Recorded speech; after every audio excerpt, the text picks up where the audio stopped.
Éric Pérez, bonjour. Bonjour. Est-ce que vous pouvez vous présenter, s'il vous plaît? Alors, je suis Éric Pérez, auteur du livre Maton est fier de l'être. Donc, je suis entré dans l'administration pénitentiaire en 1981 pour partir en retraite en 2011. Donc, j'ai travaillé dans une dizaine d'établissements pendant une trentaine d'années. Vous connaissez donc bien la situation dans les prisons. Exactement, oui. Même si j'ai quitté l'administration depuis quelques années, je suis toujours au courant de ce qui se passe. Je suis informé par les collègues et je prends note de tout ce qui se passe.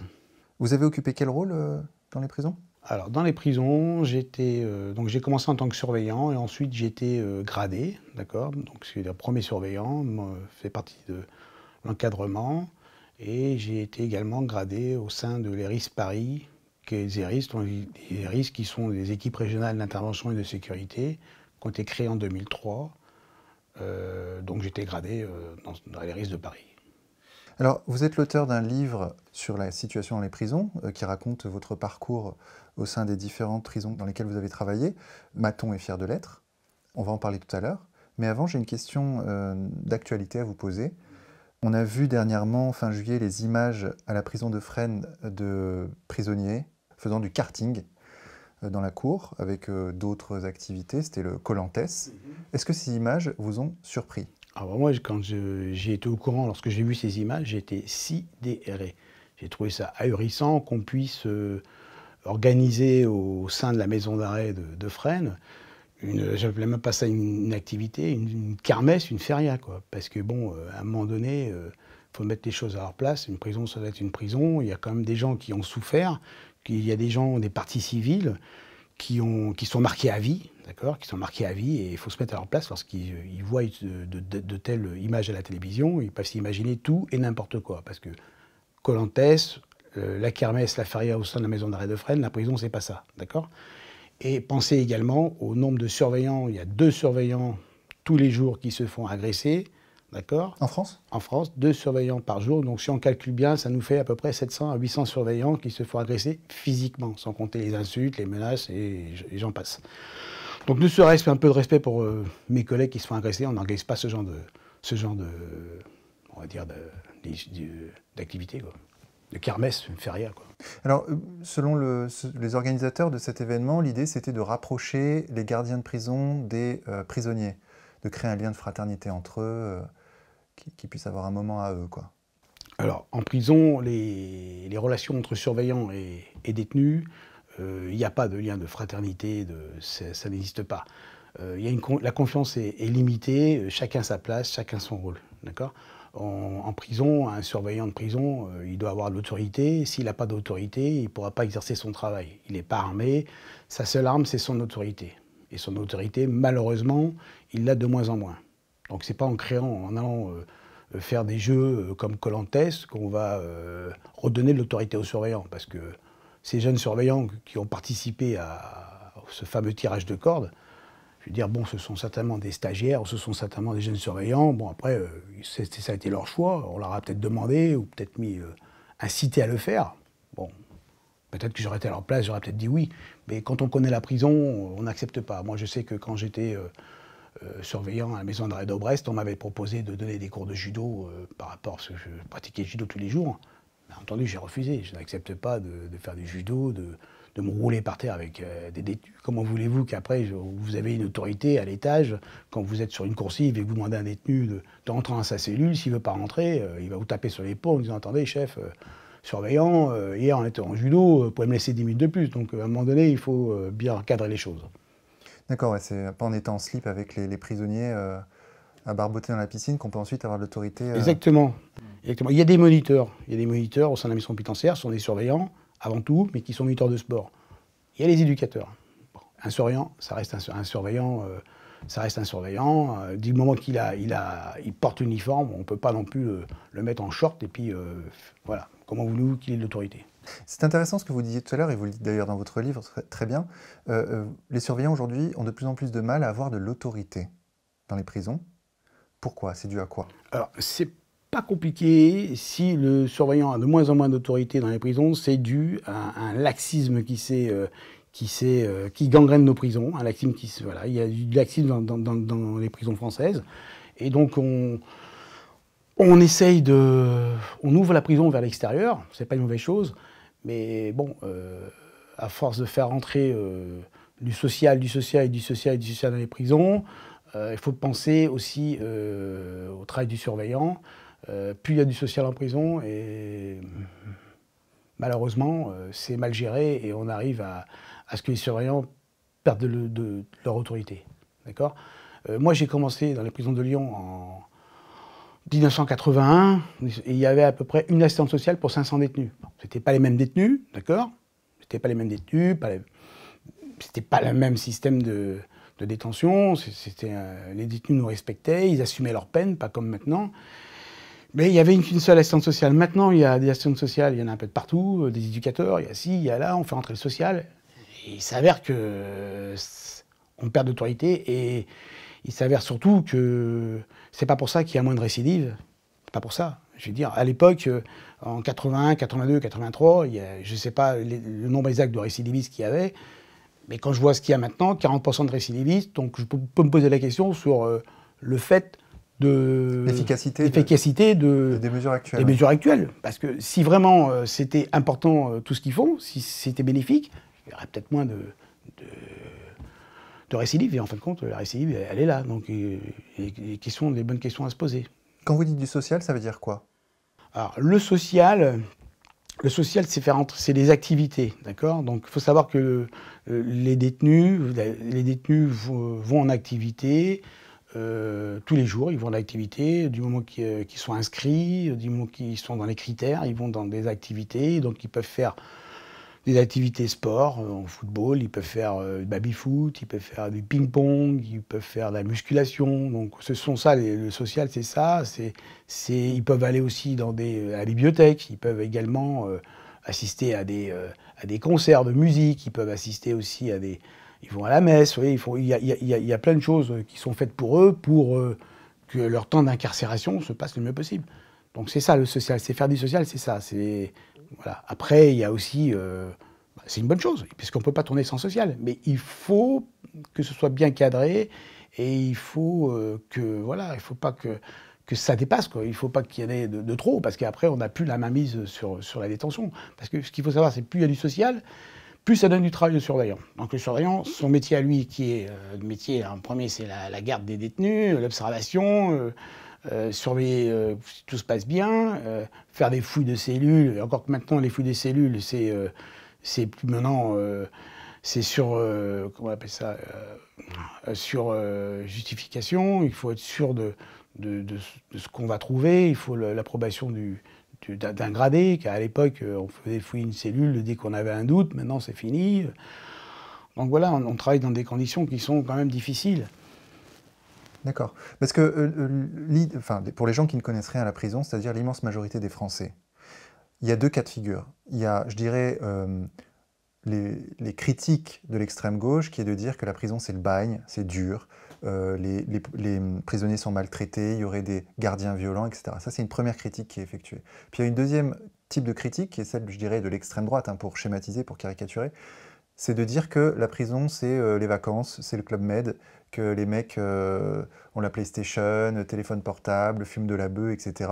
Comme d'ailleurs, on voit parfois passer des images, des vidéos sur les réseaux sociaux, où des mecs se filment en train de fumer des joints en prison, etc. Alors, quelle est la réalité derrière tout ça?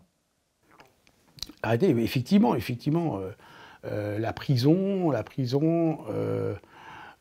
ce n'est pas un 5 étoiles. La prison, c'est pas un 5 étoiles. Même s'il y a eu beaucoup d'avancées au niveau des conditions de détention, la prison, il faut quand même la faire. C'est pas évident, vous êtes quand même enfermé. Bon, voilà, la prison, ça reste la prison, d'accord? C'est pas un 5 étoiles. Maintenant, c'est pas non plus c'est pas le bagne. C'est pas le bagne, surtout dans les prisons françaises. Je peux parler d'une anecdote. Il y avait un détenu qui m'avait dit une fois, il m'avait dit un jour, vous savez, je préfère faire 6 mois chez vous que de faire 1 mois dans le pays d'origine d'où je viens. Donc, les détenus, chez nous, ils vont en activité, ils vont aux soins. Quand ils ont un problème de santé, ils sont soignés. Voilà, et Tandis que dans certains pays, je dirais que ça ne se passe pas toujours de la même façon. Donc chez nous, on ne peut pas dire que c'est le bagne. Les détenus, je ne dirais pas qu'ils sont chouchoutés, mais on est près d'eux. On n'a pas envie qu'il se passe quelque chose, on n'a pas envie qu'il y ait un problème, donc on s'en occupe. Concrètement, si un gardien est pris en train de frapper un prisonnier, il se passe quoi pour lui? Oh bah si un gardien surveillant de prison est pris en train de frapper un détenu, bah c'est clair, bah il perd sa place. Hein, il perd sa place. Il n'y a pas d'agression. On ne frappe pas un détenu gratuitement. Je veux dire, maintenant, voilà, ce qu'il faut savoir, c'est qu'il y a, comme je disais tout à l'heure, nombre de surveillants qui se font agresser. Donc après, c'est sûr, lorsque un détenu vous agresse, bon, systématiquement, il y a des coups qui partent. Hein, il y a des coups qui partent. Mais après, pour moi, voilà, c'est pas une agression de détenu. C'est que le surveillant se défend, maîtrise le détenu, et puis voilà. Hein. Mais s'il y a des surveillants, on va dire, entre guillemets, moi je ne l'ai jamais vu, agresser gratuitement des détenus, ça je ne l'ai jamais vu. D'accord. Et si ça arrive, en général, quand ça va trop loin, ils ne sont pas gardés, et puis ils passent en commission de discipline, et l'administration fait en sorte qu'ils ne portent plus l'uniforme, ça c'est clair. D'accord, donc on est quand même très loin de Midnight Express. Exactement, non, c'est faux. Vous savez, un surveillant, il fait ses 6 heures, ce qu'il veut, c'est rentrer chez lui et être tranquille. Il n'a pas envie de se mettre des soucis. Non, ça c'est faux. Moi, j'ai jamais vu de surveillant aller gratuitement ouvrir une cellule et taper des détenus. Ça ne se fait pas. Ça n'existe pas. Ça n'existe pas. D'accord. Et si c'est arrivé un jour, enfin, moi, je ne l'ai jamais vu, et sachez que ces gens-là, ils ne restent pas longtemps chez nous. Donc ça, c'est effectivement une première critique qu'il fallait évacuer. Maintenant, il y a l'autre critique, qui est quand même largement partagée dans la population, c'est celle de dire que la prison, c'est devenu les vacances, quoi. C'est devenu tellement laxiste que plus aucun prisonnier n'a peur de la prison, qu'au contraire, ce serait même un incubateur à extrémisme. Qu'en est-il de ça? Est-ce que ça recouvre quand même une certaine réalité? Est-ce que les mecs jouent à la PlayStation en prison? Est-ce que cette image d'Épinal est réelle? Ah non, mais c'est réel. En prison, les détenus jouent à la PlayStation, c'est courant. Je veux dire c'est même peut-être la première chose qu'ils réclament quand ils arrivent en prison. Ils veulent une PlayStation. Donc voilà, donc ça a beaucoup changé. C'est clair que là-dessus, bon, après. Nous, en tant que pénitentiaires, on se dit, tant qu'il joue à la PlayStation, il nous fout la paix. On peut dire ça, quoi. Mais ça arrange un peu tout le monde, quoi. Voilà, on achète la paix sociale comme ça. Mais c'est clair qu'effectivement, ils jouent à la PlayStation, ils ont des activités parfois qui n'ont pas lieu d'être. Après, surtout en maison d'arrêt, parce qu'en maison d'arrêt, ce sont des prévenus, donc ce sont des détenus qui sont en instance de jugement. Après, en centrale, quand vous avez 15 ans ou 20 ans à faire, c'est différent. Mais bon, je pense que c'est surtout pour acheter la paix sociale, acheter la tranquillité. Vous savez, moi j'ai toujours dit, préparer sa sortie, parce qu'un jour ou l'autre, ils vont sortir. Hein. Un jour ou l'autre, un détenu, il sort de prison. En France, ça n'existe pas, la perpétuité. Donc, comment préparer sa sortie? Ça sera par le travail, par les études. Il faut qu'il fasse. Il existe en prison, il y a moyen de faire des études, de passer des diplômes, de faire des préparations pour préparer un métier. Donc tout ça, ça existe. Ils peuvent prendre des cours par correspondance, c'est ça la réinsertion. Il existe également des ateliers où les gens travaillent. Il y a 50 000 détenus qui travaillent en France. 70 000 détenus, on a 50 000 condamnés. Il y a 50 000 condamnés, oui, sur 50 000 condamnés, je crois qu'il y a à peu près 20 000 détenus qui travaillent. Donc c'est, ou 30 000 détenus. Donc c'est près de la moitié. Environ la moitié des condamnés travaillent. Moitié des condamnés qui travaillent. Après, il y a aussi les prévenus qui travaillent. Hein.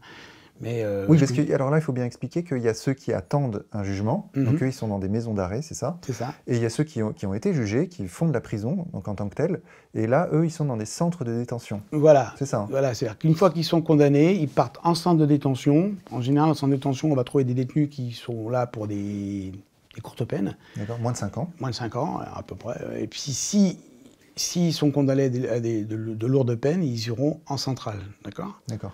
Après, quand c'est des multirécidivistes, quand c'est des gens qui sont très dangereux, on les met bien dans des centrales spécifiques. Jean Condé sur Sarthe. D'accord.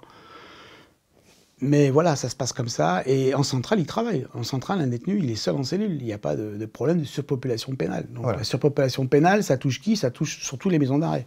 Maisons d'arrêt où il y a des fois 3 détenus par cellule, des fois à leur demande, ou des fois 2 détenus, mais là oui. Mais en centrale, non, ils sont seuls en cellule, ils ont leur douche, Voilà, il n'y a pas de surpopulation pénale.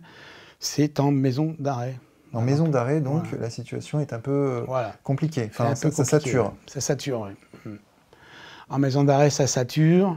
Et le problème qu'il y a, c'est que donc, quand les gens sont en maison d'arrêt et qu'ils sont condamnés, donc comme c'est saturé des fois en détention, donc on est obligé de les garder un petit peu le temps qu'il y ait de la place. C'est pour ça qu'on trouve aussi des condamnés en maison d'arrêt. Tant qu'il y a de la place, tant qu'il n'y a pas de place dans les CD ou en centrale, on les garde un petit peu. Et ensuite, dès qu'il y a de la place, on les transfère. Mais il faut savoir aussi que certains détenus, surtout s'ils sont condamnés à des courtes peines, préfèrent rester en maison d'arrêt par rapport à un rapprochement familial. Si par exemple, je prends l'exemple que le détenu il est à Fresnes, sa famille est en région parisienne, demain on va lui dire voilà, vous êtes condamné à 2 ans, vous partez au centre de détention de Val-de-Reuil, donc en Normandie, il va dire non, je préfère rester ici, il me reste 10 mois à faire. Donc des fois l'administration l'autorise. On n'a pas totalement évacué la question du laxisme en prison, parce que vous dites dans votre livre, vous l'expliquez bien, il y a quelque chose qu'on ignore quand on ne connaît pas le milieu carcéral, c'est qu'en fait, par exemple, la télévision en prison est payante, 19 € par mois. Les détenus qui veulent la télé doivent la payer mensuellement. Ils doivent payer en fait tout le confort qu'ils veulent. C'est-à-dire que s'ils veulent un frigo, il faut qu'ils le payent. Exactement. S'ils veulent évidemment pouvoir nettoyer leur cellule, il faut qu'ils payent également. Alors, pas tout, on leur donne aussi des produits d'entretien gratuitement. Après, s'ils veulent acheter autre chose, ils font. D'accord. Donc en fait, le confort finalement est payant en prison.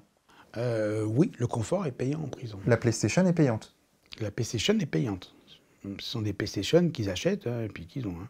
Voilà, la télévision est payante. Simplement, la télévision, lorsque un détenu est incarcéré, s'il n'a pas les moyens, s'il n'a pas d'argent, s'il n'a pas d'argent sur son pécule, à ce moment-là, il y a des associations où l'administration, on a toujours des télévisions de réserve qu'on lui prête gratuitement. Oui, on lui laisse gratuitement, d'accord. Pour les prisonniers indigents. Enfin, voilà, ceux qui viennent, pour les indigents, c'est exactement le terme. Pour les indigents, on leur laisse gratuitement.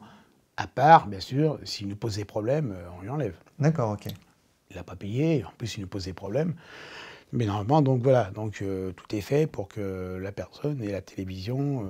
S'il a l'argent, elle est payée par le détenu. S'il n'a pas d'argent, s'il est indigent, c'est l'administration qui lui prête gracieusement une télévision, à condition qu'il se tienne bien. Donc c'est pas non plus la fête au village, quoi. C'est pas la fête au village. En fait, ce qu'on comprend en lisant votre livre, c'est que c'est ni le bagne, ni le Club Med, la prison. C'est ça, c'est ni le bagne ni le Club Med. C'est pas un Club Med, on fait pas ce qu'on veut en prison, il y a quand même des règles, il y a quand même des heures à respecter, mais c'est pas le Club Med. Après, on a l'impression, effectivement, les gens dehors ont l'impression, dès qu'on des vidéos circulent, qu'on fait tout ce qu'on veut en prison. Non, on fait pas tout ce qu'on veut en prison. Et après, ça j'allais y venir, ça dépend aussi de notre chef d'établissement, ça dépend de la direction. La direction, si la direction elle est laxiste, et ben c'est tout et n'importe quoi en prison. Dernièrement, j'ai appris qu'il y avait une soirée soirée pizza qui était organisée dans une maison d'arrêt, d'accord. Et bien entendu, le directeur de l'établissement, suite au scandale du Colantes. Suite au scandale du Colantes, il a tout de suite annulé. Ouais. Donc il a tout de suite annulé, d'accord. Mais voilà où est-ce qu'on en est. C'est moi, personnellement, je trouve ça inimaginable, sidéré, quand je vois que des directeurs, ils aient ça dans l'esprit d'organiser des repas comme ça entre surveillants, des pizzas, des soirées pizzas. Je veux dire, en pensant lui, il pense qu'en faisant ça, il pense qu'il va diminuer la tension dans les prisons, mais c'est faux, c'est pas ça. S'il y a 500 détenus dans une prison, il y en a 10 qui vont manger avec des surveillants, je vois pas qu'est-ce qui va faire baisser la pression. C'est juste que ça permet à certains détenus de de rigoler, et puis voilà, et c'est pas ça.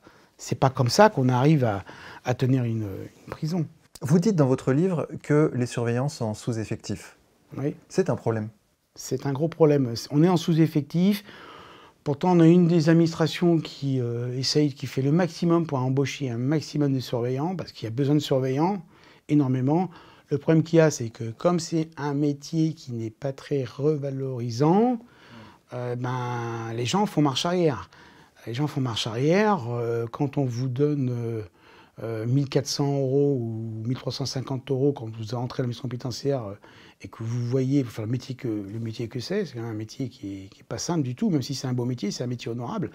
mais c'est pas un métier facile, et ben vous faites marche arrière, parce que bon, en plus maintenant tout se sait, beaucoup de choses sortent grâce aux réseaux sociaux, des prisons, des surveillants qui se font agresser, donc les gens ils se méfient à deux fois. Faut savoir que sur une centaine de surveillants qui s'inscrivent au concours, certaines centaines de personnes qui s'inscrivent au concours de surveillants, peut-être une trentaine se présentent. Et sur les 30, eh ben, on va peut-être en garder 15 ou 10. Parce que tout le long de l'année, en plus de leur scolarité, ils partent dans d'autres administrations où ils se rendent compte aussi, grâce à leur stage pratique, que c'est pas un métier facile, donc ils font marche arrière. C'est sûr que voilà, la grosse difficulté, elle est là. C'est un métier qui n'est pas attractif non plus, malheureusement. Donc pour attirer les gens, il faut augmenter un peu le salaire et surtout donner une garantie que ces personnes pourront travailler dans de bonnes conditions.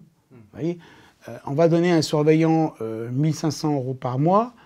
Je suis persuadé qu'il préfère gagner 1 500 € par mois et aller au travail en toute tranquillité, enfin, avec de l'autorité, qu'il puisse faire son métier, que de gagner 2 500 € par mois et de se faire insulter ou risquer de prendre un coup de fourchette. Ou comme dernièrement, on a un surveillant qui s'est fait ébouillanter. Vous vous rendez compte ? Ébouillanter.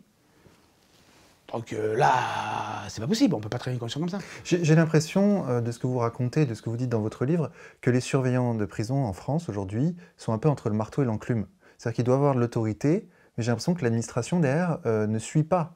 C'est-à-dire qu'à la moindre égratignure qu'aurait un prisonnier, en fait, c'est le surveillant qui prend, quoi, c'est exactement ça. Qui est condamné. Donc, du coup, effectivement, c'est compliqué dans ces conditions de faire régner l'ordre dans les prisons, non? Voilà, c'est exactement ça, parce que la plupart des jeunes surveillants, quand ils arrivent, et puis ils sont pleins d'allant, ils ont envie de faire avancer les choses, ils ont envie le métier leur plaît. Ils découvrent un nouveau métier, et après ils se rendent vite compte que dès qu'il y a un problème en détention, dès que s'il y a un surveillant qui se fait agresser, qu'il faut intervenir, par la force des choses, on est obligé d'utiliser la force strictement nécessaire. Mais cette force-là, vous savez, quand vous avez un gaillard qui fait 120 kilos et qui commence à tout casser et qu'il faut lui sauter dessus, je suis désolé, même en ayant pratiqué les arts martiaux, une clé de bras, c'est pas facile à faire lorsque vous avez quelqu'un qui se débat de partout. Donc la personne, on est obligé de le mettre sur le ventre, il va tomber, il s'ouvre un petit peu, il saigne un tout petit peu, ça y est, c'est parti, c'est la faute du surveillant, voilà, sa responsabilité est mise en cause. Voilà. Donc c'est pas facile, c'est pas évident de travailler dans les conditions comme ça, c'est pas évident. On est obligé de se justifier à chaque fois, dire voilà... non. Qu'est-ce qu'il faudrait pour que les surveillants de prison puissent travailler dans de bonnes conditions? Il faut qu'ils travaillent dans de bonnes conditions. Il faut qu'il y a beaucoup de choses à revoir. Et franchement, il faut qu'il y ait beaucoup de choses qui changent. Il faut un retour à l'autorité, un retour à la crédibilité du surveillant. Il faut arrêter de douter sur les propos d'un surveillant. Voilà, un surveillant, il est là-bas, il fait son travail. Un surveillant, lorsqu'il rentre dans la mission pénitentiaire, il a passé un concours.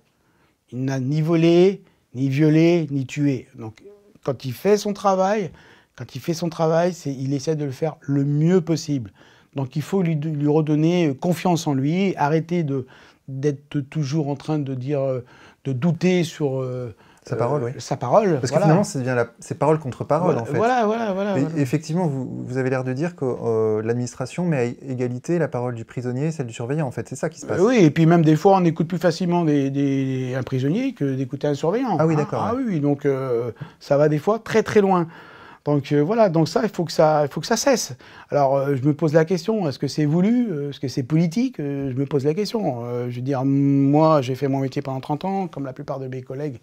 Quand on travaille, nous, on a une mission à remplir, on l'a fait, on a une intervention, on l'a fait. Et puis voilà, mais on ne se pose pas ces questions. Mais c'est sûr que malheureusement, on est obligé de se justifier surtout. Et c'est ce qui fait que la plupart des collègues, maintenant, quand ils vont en détention, ils disent pourvu qu'on n'ait pas d'incident, parce que comment ça va se passer? Donc, même certains n'osent même plus intervenir. Ouais, vous avez la peur au ventre? La peur au ventre, c'est comme une petite boule. Une boule, oui. Une petite boule, parce que comme moi j'ai toujours dit, la peur c'est important. Celui qui vous dit qu'il n'a pas peur, c'est un gros menteur. C'est un gros menteur, on ne peut pas...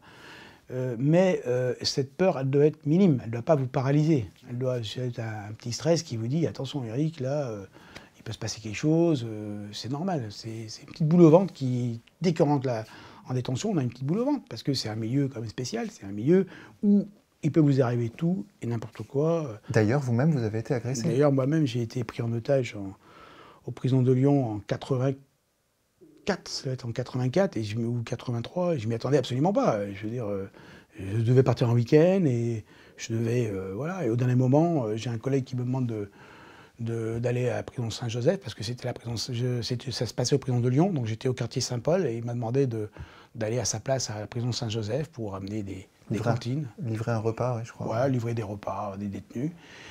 Et en plein milieu, c'est un tunnel qui relie les deux prisons, en plein milieu du tunnel, j'ai entendu du bruit.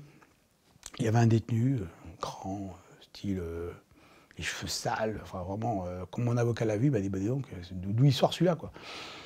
Et qui était emmené par un surveillant, il allait au quartier disciplinaire parce qu'il avait agressé un surveillant. Donc, bon, moi, quand j'ai entendu du bruit, je me suis arrêté et je lui ai dit, comment ça se fait, qu'est-ce qui s'est passé, pourquoi vous avez fait ça? Et puis là, bah, ça a été le déchaînement, quoi. Il m'a sauté dessus, premier qui approche, je l'égorge, voilà. Donc, par contre, depuis que je suis passé par cet événement-là, c'est sûr qu'après, je me suis mis au sport à 100%.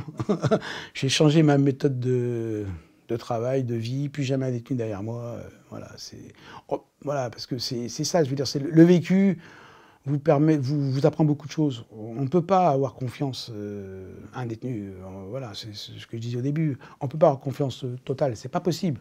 On peut l'écouter, mais on ne peut pas avoir confiance. Il faut savoir qu'un surveillant, c'est lui qui a les clés, c'est lui qui ouvre les portes, c'est lui qui va à l'extérieur, il revient tous les jours, tous les soirs. Enfin, tant qu'on a une porte ouverte pour lui, et s'il peut acheter votre confiance, et ça s'est déjà fait, malheureusement, et ben après, ça vient des drames. Donc, chacun sa place. Vous disiez, en démarrant cette émission, que le profil des détenus avait changé depuis les années 80. Oui. Qu'est-ce qui a changé concrètement? La violence, le profil des détenus a changé. La violence, et les détenus avant assumaient leur peine. Lorsqu'ils étaient condamnés par une juridiction, ils avaient 15 ans à faire, ils savaient pourquoi ils avaient 15 ans à faire, et ils faisaient leur peine. C'était rare qu'ils se coupaient, c'était rare qu'ils agressaient des surveillants.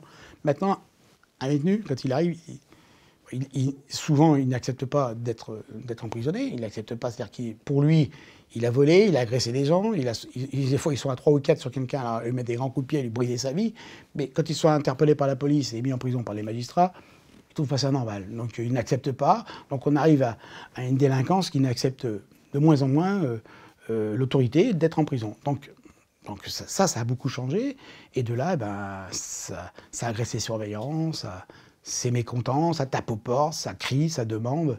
Voilà, ils n'acceptent, la population pénale a changé à ce niveau-là. Ils n'assument plus leur peine comme avant. Ils n'acceptent pas. Même moi, j'ai rencontré des anciens, enfin des anciens détenus. Quand j'ai ancien détenu, j'étais à la maison d'arrêt de Fresnes. J'avais rencontré 20 ans après, j'ai un détenu, 25 ans après, qui m'a reconnu. J'avais vu au quartier d'isolement à Lyon. Il m'a dit. Et je dis, ah, mais c'est vous. Je dis, alors, je vais poser la question, comment ça se passe? Il m'a dit, attendez, laissez tomber, il n'y a plus de respect, il n'y a plus rien.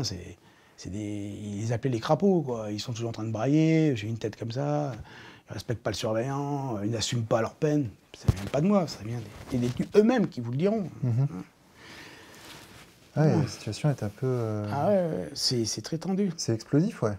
Et puis, une anecdote aussi que... Celle-ci, j'aimerais bien vous la dire, c'est qu'un jour, on m'avait proposé de faire visiter, enfin, de faire le guide d'un auxiliaire de justice. Un auxiliaire de justice, c'est faire découvrir, on va dire, le monde carcéral à un auxiliaire de justice. L'auxiliaire de justice, c'est quelqu'un... un auditeur de justice, pardon. Un auditeur de justice, c'est quelqu'un qui va devenir magistrat. Un futur magistrat qui fait un stage en prison. Cette personne-là, donc je l'ai emmené un peu de partout à droite à gauche, il était en uniforme, il n'avait pas les clés, c'est moi qui ouvrais. Et la fin de son stage, il a resté que 4-5 jours, hein, à la fin de sa formation, il m'a regardé, il m'a regardé dans les yeux, je ne me rappelle toujours, c'était un grand costaud, il m'a serré la main, il m'a dit, M. Pérez, je ne vous oublierai jamais. Et je lui ai dit, écoutez, moi tout ce que je vous demande, c'est que si un jour vous avez quelqu'un en face de vous, de ma profession, n'oubliez pas ce que vous avez entendu, ce que vous avez vu, les conditions dans lesquelles il travaille. Et des fois, j'avais même les larmes aux yeux. C'est pas facile.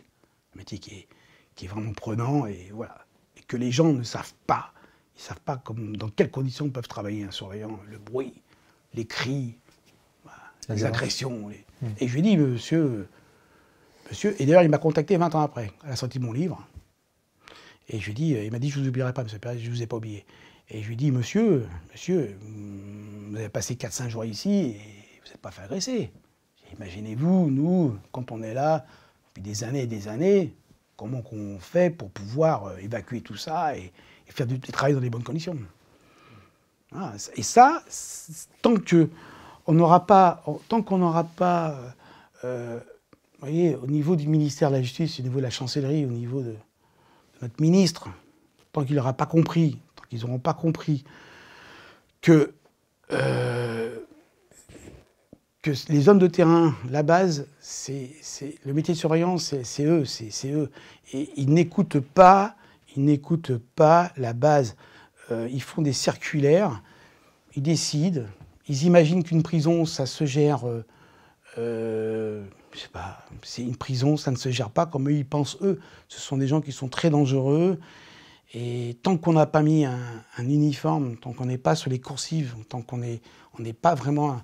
On ne travaille pas dans ce milieu-là, on ne peut pas comprendre les besoins d'un surveillant, on ne peut pas comprendre comment faire pour que les choses s'arrangent, pour que les choses aillent dans le bon sens. C'est-à-dire qu'ils cherchent à comprendre les besoins des délinquants qui sont là. Ah oui, je pense, oui. Ils ne cherchent pas à comprendre les besoins de ceux qui les surveillent. Voilà, exactement. Et ce qu'ils ne comprennent pas, c'est qu'en agissant comme ça, s'il y a de moins en moins de surveillants pour s'occuper des détenus, je ne sais pas comment on va faire. Ouais, en fait, c'est le serpent qui se mord la queue, quoi. Voilà, oui, c'est le serpent qui se mord la queue. Après, ils sont étonnés lorsque des surveillants font grève, entre guillemets, parce qu'ils n'ont pas le droit de faire grève. Parce que ce qu'ils font par rapport à nos statuts, ce qu'ils font, ils sortent à l'extérieur de la prison, pendant leur repos, ils viennent, ils mettent des pneus, ils brûlent, ils empêchent certaines extractions. Mais c'est leur survie. Ils n'ont pas le choix. Ils n'ont pas le choix. Et alors, Éric Pérez, vous dites dans votre livre, vous donnez une date, 1981, élection de François Mitterrand. Et vous dites qu'à partir de là, il y a eu une bascule dans les prisons et que ce laxisme dont on parle a commencé à... Exactement. A commencé à arriver tout doucement. Exactement. Alors comment vous l'avez vécu, vous? Comment ça s'est passé concrètement? C'est-à-dire que moi, quand je suis rentré en 80, j'étais jeune surveillant, tant que je l'ai vécu, mais je ne l'ai pas vécu mal, parce que je venais juste d'arriver. Effectivement, élection de François Mitterrand en 81, donc la gauche au pouvoir. Je ne fais pas de politique, mais la gauche au pouvoir.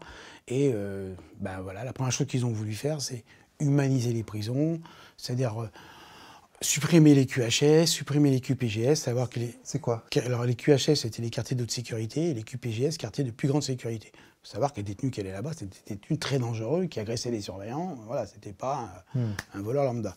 Donc ils ont commencé à supprimer tout ça, ils ont commencé à supprimer aussi le port de la casquette des surveillants, soi-disant que ça fait peur aux détenus. Vous voyez, donc on est parti vraiment, voilà, ça a été l'ouverture vers le social, vers le laxisme, même pas le social, le laxisme. Voilà. Et donc moi, j'ai pris le chemin en route, quoi. Par contre, les anciens qui avaient 15 ou 20 ans de pénitentiaire, eux, ils ont pris... voilà, ça a dû leur faire mal, parce que du jour au lendemain, ils ne comprenaient pas, quoi. Pourquoi, comment ça se fait qu'on fait marche arrière? Donc et voilà, et puis après, maintenant, on en arrive là où on en arrive. À Colantès, quoi. À Colantès, voilà. On en arrive à faire des kermesses et organiser des dîners pizza dans des maisons d'arrêt, quoi. C'est un truc c'est inimaginable, parce que je peux pas concevoir ça, moi. Je peux pas concevoir. Parce que pour moi, c'est même pas de la prévention, c'est pas de la réinsertion, c'est rien. C'est juste s'amuser. C'est juste faire du buzz, dire voilà, je suis directeur de telle prison, j'ai fait ça, je suis dans la vague, voilà, je suis dans le moule. Et puis pour certaines associations, vous avez vu ce qu'on a fait, nous, on a fait ça à la prison de Fresnes, on est venu, c'est bon, faut arrêter, quoi. C'est pas une prison, ça doit rester une prison. C'est pas un endroit où on fait des férias, où on fait des kermesses. J'en parlais un peu tout à l'heure.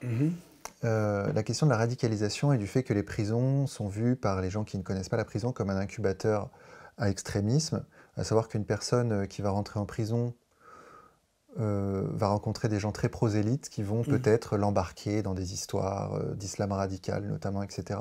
Est-ce que ça, vous l'avez vu, vous l'avez constaté ou pas? Oui, bien sûr, bien sûr, bien sûr, bien sûr. Je l'ai vu, je l'ai constaté, et puis ça se fait malheureusement. Après, c'est sûr que si la personne elle rentre en prison et puis qu'elle est faible, et ben elle a des chances de se faire radicaliser. Ça c'est clair. Ah oui, c'est vrai. Ah oui, oui, oui, oui, oui, oui. Alors, Et quels moyens sont mis en œuvre pour parer à ce risque? ben, normalement, nous, quand on voit ce genre de choses, la personne qui est radicalisée, si on sent qu'elle tourne autour des autres, on appelle ça du prosélytisme, on la transfère ou on la met de côté, on fait ce qu'il y a à faire. Mais bon, après, ça a évolué, parce que moi, comme je vous dis, j'ai quitté depuis 2011, maintenant on est en 2022. Mais je sais qu'il y a encore des radicalisés qui sont en détention normale, hein. Mais après, il faut savoir qu'il existe des endroits spéciaux, des quartiers spéciaux pour des radicalisés, où pendant quelque temps, on les étudie, on les observe, et après on voit si on les met dans des structures spéciales ou si on les remet en détention normale. Mais c'est sûr qu'un détenu qui rentre en prison, qui est faible ou qui a des gros soucis, il peut rentrer dans cette voie-là. Moi j'ai vu des types en prison qui mangeaient normalement, et puis du jour au lendemain, je les ai vus manger, je veux pas de cochon, je veux pas de porc. Je veux pas de porc. Je veux un régime musulman. Je veux un régime musulman, mais vous avez compris. Il faut que tu manges musulman, t'as pas le droit de manger du cochon. Ouais. Ouais, sinon, tu es mis à l'écart. Donc tu manges musulman. D'accord. Ça, je l'ai vu. C'est des marqueurs, quoi. Voilà. Pour s'intégrer dans le groupe, oui, il faut... et puis si tu manges pas musulman, si tu fais... nous, en code promenade, on va s'occuper de toi. D'accord, ouais, bien sûr, il y a des coups de pression qui sont mis. Ouais. Voilà, pression qui sont faites. Et également aussi des marqueurs, comme vous dites, en disant, tu vois, moi je mange musulman. Voilà. Moi, je l'ai vu. Ça, c'est clair. Ouais. Et vous avez vu des gens sortir de prison en sachant que c'était des oufs, que c'était des mecs dangereux qui allaient faire des trucs? Ah oui, non, mais c'est sûr, c'est sûr, c'est sûr. Après, le problème, c'est qu'une fois qu'ils ont purgé leur peine, on peut pas les maintenir, donc les laisser sortir. Il faut savoir qu'il y a quand même 40% de multirécidivistes, enfin des récidivistes en France. Donc c'est sûr que malgré tout ce qui est fait pour eux au niveau social et compagnie, ils sortent, ils reviennent, hein, donc ils reviennent 40%. Donc la prison, est-ce qu'elle fait vraiment son travail? Je ne sais pas. Enfin, le système de pénitentiaire en France, je crois qu'il est à revoir, ça c'est clair et net. C'est-à-dire que pour 40% des personnes qui passent par la case prison, quand ils sortent, ils n'ont pas peur de la prison. Exactement. Ils ne craignent pas d'y retourner. Ah, exactement, exactement. Après, après c'est vrai que, voilà, à eux, non, ils craignent, ils n'ont pas peur de la prison. Après, c'est sûr. Donc ça n'a pas marché. C'est que ça n'a pas marché, c'est sûr et certain, et surtout qu'ils ne font pas le nécessaire pour s'en sortir. Donc, vous savez, moi je le dis, je prends cet exemple souvent, et puis je l'ai constaté, et on me l'a dit. Quand vous avez quelqu'un qui travaille pour 1 500 € par mois, qui se lève tous les matins, qui prend son métro à 5 h du matin, et que le type, il ne fait rien de la journée, il se lève à midi, il va commencer à dealer à droite à gauche vers les 15-16 heures, et qu'il se fait 10 000 € par mois, c'est pas facile de lui dire du jour au lendemain, écoute, tu vas plus en prison, tu vas prendre une vie normale, mais tu vas te lever tous les matins à telle heure. Ouais, voilà. Donc ces gens-là, non, ils veulent pas de ça. Eux, ils préfèrent continuer dans leur business. Voilà, c'est bon. Heureusement, il y a, moi je dis, c'est qu'une minorité une minorité qui est comme ça. Il y a beaucoup de jeunes qui font des études et qui ont des bonnes situations, et c'est eux que j'encourage. C'est derrière eux que je suis. Après, vous dites que vous avez rencontré des jeunes qui cherchaient à s'en sortir.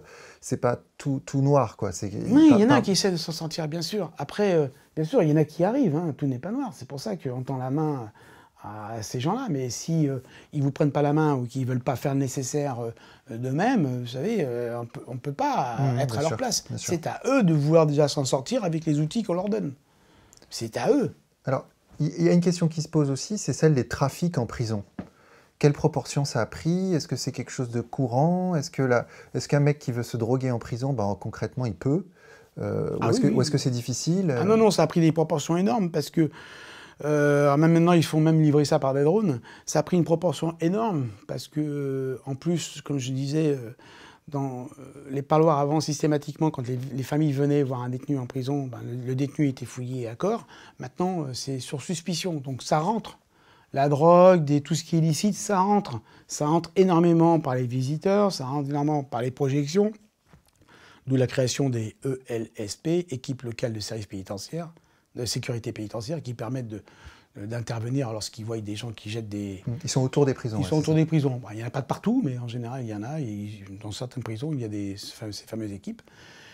Donc, par projection, par les visiteurs, voilà, donc ça rentre. Parce que le parloir aussi a changé. Hein. C'est ça, c'est ce que je vous disais. Les parloirs, maintenant, lorsque les familles rentrent,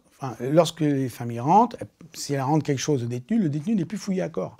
C'est fou, il rentre comme ça. Oui, c'est fou. Ça, c'est dingue, ça. C'est dingue. Ça, c'est depuis pas longtemps. Ah, mais par contre, si on a des suspicions sur la personne, l'agent des parloirs peut appeler son gradé et dire voilà, je pense que. Donc là, on peut fouiller. Mais avant, on ne se prenait pas la tête. Il y avait 20 détenus au parloir, les 20 détenus étaient fouillés. Pourquoi? Parce qu'on peut penser que c'est celui-là qui va rentrer, parce qu'il a le profil de rentrer, mais c'est pas lui qui va rentrer, c'est un autre qui va faire la mule. Un autre qui est bien avec nous. Ouais. Bonjour chef, comment allez-vous? Il sort du parloir, c'est ni vu ni connu. Parce que s'il ne le fait pas, sa famille aura des dépressions dehors, ou il va se prendre une tête au carré, comme on dit, en promenade. Ah oui, d'accord, ouais. Donc ça rentre. Ça rentre. Moi, je vais dire, tiens, celui-là, il a un gros profil, je pense que c'est lui qu'il faut fouiller, je le sens pas. Non, c'est pas lui qui va rentrer. Bah, lui, c'est pas celui qui va bouger, c'est celui qui dit rien, qui vous dit bonjour tous les jours. Parce que concrètement, le parloir, auparavant, c'était un peu comme ce qu'on voit dans les films, c'est-à-dire qu'il y a une vitre, il y a un haut-parleur, on parle, les personnes se parlent. Non, ça c'est depuis 1981, terminé.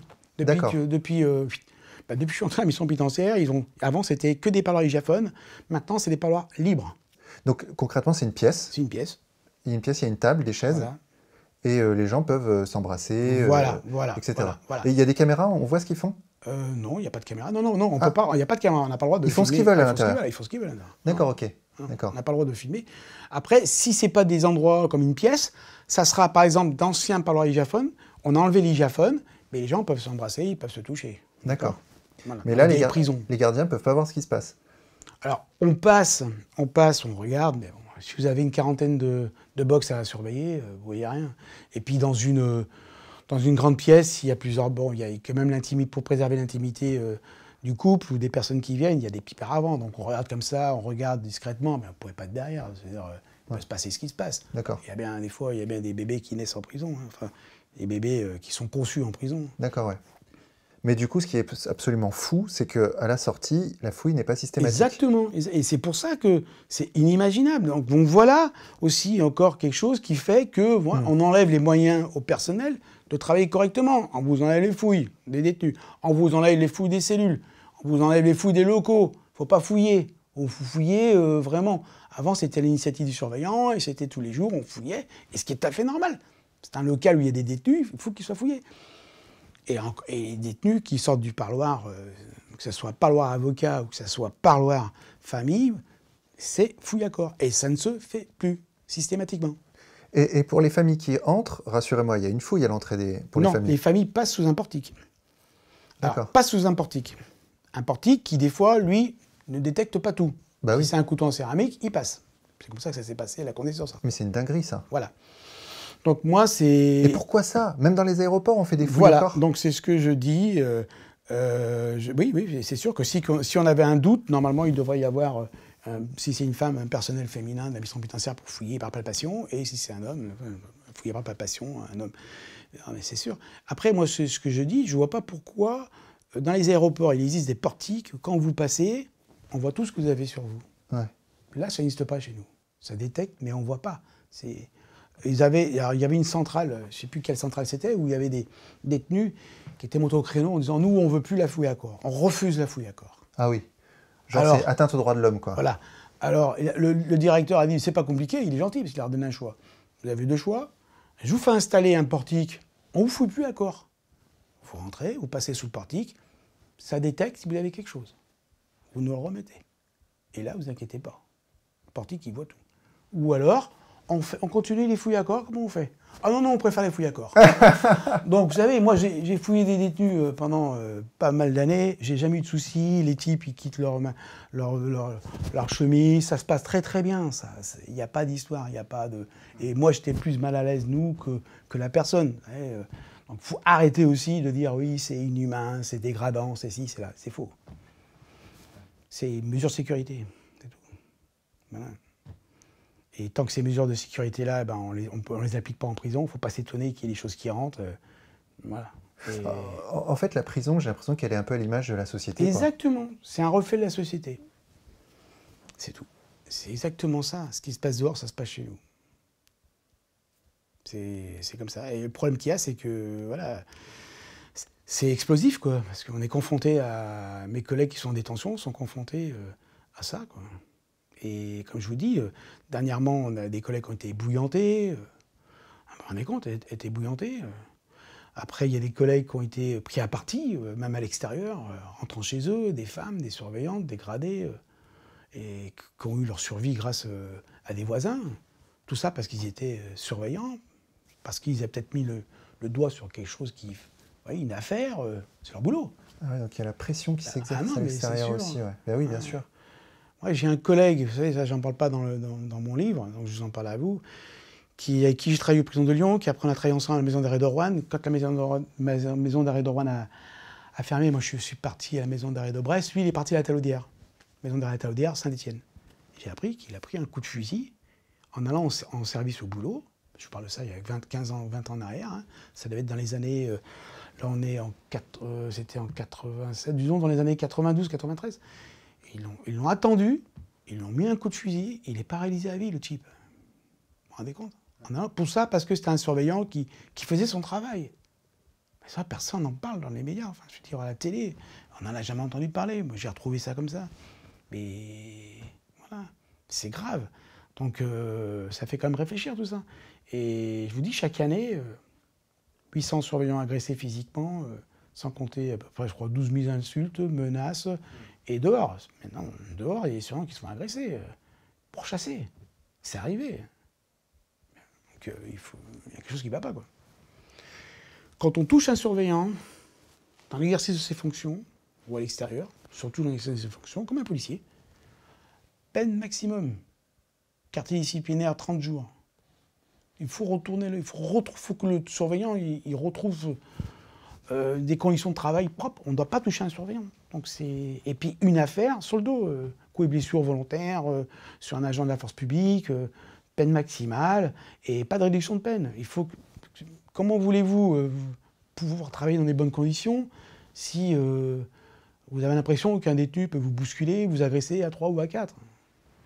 Vous envoyez les promenades, vous prenez un coup de poing sans raison, c'est comme ça que ça se passe. Vous ouvrez une porte, vous pouvez vous prendre un coup de poing, un coup de fourchette, l'autre il a une mauvaise nouvelle, il vous balance de l'eau chaude. Donc c'est pas possible. Pas possible. Alors ça, je me pose des questions, je pense que là-haut, ils sont au courant de ce qui se passe. S'ils font rien, c'est que c'est voulu, ou alors les informations ne remontent pas, mais je sais pas, où ils se disent tant que ça tient, tant qu'il n'y a pas de problème, tant qu'il n'y a pas de gros problème, jusqu'au jour qu'on aura un mort, et puis voilà. Ça sera toutes les prisons qui seront paralysées, et puis malheureusement, le pauvre homme, il sera mort, quoi. Voilà. Il y en a déjà eu dans la pénitentiaire, hein, malheureusement. Que vous connaissiez d'ailleurs? Que je connaissais, avec qui j'ai travaillé. Ouais. Lâchement agressé et mort dans l'exercice de ses fonctions. Voilà. Là, c'était en 83. Il y en a eu d'autres. Un lâchement agressé également. Il sondait les barreaux de sa cellule. Donc il avait une barre pour faire. Il sonde les barreaux et puis au moment qu'il est rentré, le détenu avait une fourchette sur lui. Il l'a poignardé un grand coup de fourchette. Donc le pauvre surveillant est tombé par terre. Il a pris la barre de sondage du surveillant et il lui a éclaté la tête. Il est sorti sur la coursive, il a dit « j'ai tué un surveillant ». Voilà. Pauvre homme, père de famille, 2 gosses. Oh. 30 ans et quelques, quoi. Ouais, vous en parlez dans votre livre. Voilà. Mais là, toutes les prisons ont débrayé. Oui, toutes les prisons ont débrayé. Et, ouais, tout le monde a suivi. Et ils ont été obligés de mettre les forces de l'ordre à l'intérieur parce que nous, on ne voulait plus travailler. On ne travaillait plus dans des conditions comme ça. On a eu des pressions, des retraits sur salaire. Et on a été jusqu'au bout. Ça a duré 3 mois, ouais. Moi, à ce moment-là, j'étais à la maison d'arrêt de Brest. Je crois qu'on était les derniers à reprendre. Ah ouais.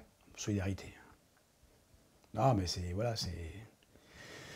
le monde un petit peu pénitentiaire, le monde carcéral. Voilà. Donc pour résumer, hein, effectivement, c'est pas le Club Med, loin de là. Et c'est pas non plus Midnight Express, quoi. Mm. Voilà. Et savoir que, ce que je dis souvent, le métier de surveillant pénitentiaire, c'est un métier si décrié, mais pourtant si utile et si nécessaire à la société. Ouais. Malheureusement, ça... Voilà. Pas facile, quoi. Non, c'est pas facile du tout. C'est pas facile du tout. Et surtout quand on est en détention, au cœur même de la détention, il y a des services où c'est un petit peu plus... vous êtes plus tranquille, mais quand vous gérez les problèmes de gens, c'est des problèmes humains, c'est pas facile du tout. Pas facile du tout. Vous avez espoir que ça change? Que ça évolue dans le bon sens? Vous êtes plutôt défaitiste? Je suis défaitiste, ouais. Malheureusement pour mes collègues, je pense qu'ils auront du mal à retrouver de l'autorité. Ben, il faut espérer que ça change pour eux et surtout pour la société, parce que c'est pas normal d'en arriver là, hein. C'est pas normal. Il faut espérer que nos ministres là-haut ils aient conscience de ça, que les prisons ne peuvent pas continuer à travailler de cette façon-là. Le personnel ne peut pas. Et que ce qui se passe en prison détermine ce qui se passe en dehors de la prison. Exactement. Parce que si les voyous n'ont plus peur de la prison, ou qu'il n'y a pas de place en prison, ou que les matons n'ont pas d'autorité en prison, bah ça change leur comportement à l'extérieur de la prison. Exactement, exactement. Tout à fait d'accord. Ouais, on est mal barré, quoi. On est mal barré. On est très mal barré. Alors il y a comme des établissements qui tournent encore, hein. Il y a comme des établissements où il y a des directeurs.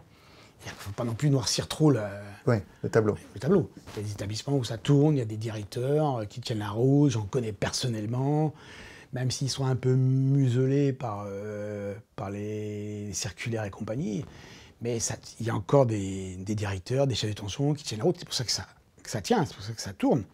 Il y a des surveillants et des surveillantes qui font leur travail. C'est le mieux possible, c'est pour ça que ça tourne. Mais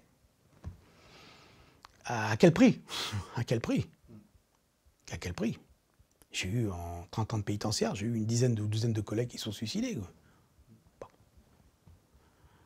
Le métier, pas facile. Moi, j'ai passé des moments très difficiles dans ma vie privée, comme la plupart de mes collègues, hein. La vie, c'est un peu ça. Et avec un boulot comme celui-là, c'était pas facile pour moi, hein. Donc, heureusement que j'ai réussi à m'en sortir. J'ai été bien conseillé et j'ai écouté les bonnes personnes. Et grâce au sport aussi. Mais souvent, d'autres, ils s'accrochent. Je crois que c'est le taux de suicide le plus important en prorata par rapport au nombre de fonctionnaires qui exercent. D'accord. Ah oui. Et la moyenne d'âge, j'ai entendu une statistique, de vie d'un surveillant, je crois que c'est, on m'a dit, 62 ans. Ah oui? Bon, c'est bas. C'est bas. C'est-à-dire qu'il y en a qui vivent jusqu'à 80 ans, hein, bien sûr, même jusqu'à 100 ans. Mais il y en a une proportion qui... Une proportion, voilà. Donc, 62 ans. Ouais. Et qu'ils meurent avant, ils ne profitent même pas de leur retraite. Quick. Donc, Eric, profite de ta vie, quoi. C'est pour ça que je profite de ma retraite. Ah oui. Éric Pérez, merci beaucoup. C'était un plaisir pour moi. Et à bientôt. À bientôt.